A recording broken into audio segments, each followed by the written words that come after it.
Hi friends, இது தாங்க வல்லாரைக்கீரை.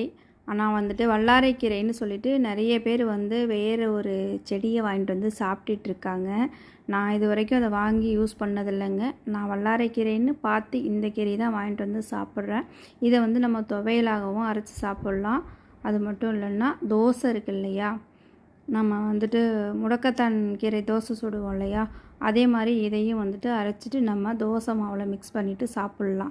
ஆனால் இங்கே இருக்குது பாருங்கள், இது வந்து வல்லாரைக்கீரை கிடையாது. தயவுசெய்து இதை யாருமே வாங்கி யூஸ் பண்ணாதீங்க. இது வல்லாரைக்கீரையே இல்லை, நம்மளை ஏமாத்துறாங்க, யாரும் ஏமாறாதீங்க. இங்கே இருக்குது பாருங்கள், இதுதான் வல்லாரைக்கீரை. அதுக்கும் இதுக்கும் எவ்வளோ டிஃப்ரென்ஸ் இருக்குது பார்த்தாலே தெரியுதில்ல. ஸோ அதனால் பார்த்து வாங்குங்க. இதுதான் வல்லாரைக்கீரை. அப்போலேருந்தே இது வந்து நம்ம பாட்டி காலத்துலேருந்தே இந்த கீரை இருக்குது, நமக்கு நல்லாவே தெரியும் இல்லையா. ஸோ அதனால் அது வந்து புதுசாக என்ன தான் ட்ரெண்டிங்கில் வந்தாலும் அது வந்து நமக்கு யூஸ் இல்லை. அதனால் இந்த கீரை தான் வல்லாரைக்கீரை. பார்த்து வாங்கி சாப்பிடுங்க. இதை துவையல் அரைச்சி சாப்பிட்றது எப்படின்னு உங்களுக்கு தெரியும். அப்படி தெரியலைன்னா நான் நெக்ஸ்ட்டு வீடியோவில் அதையும் நான் வீடியோ போடுறேன்.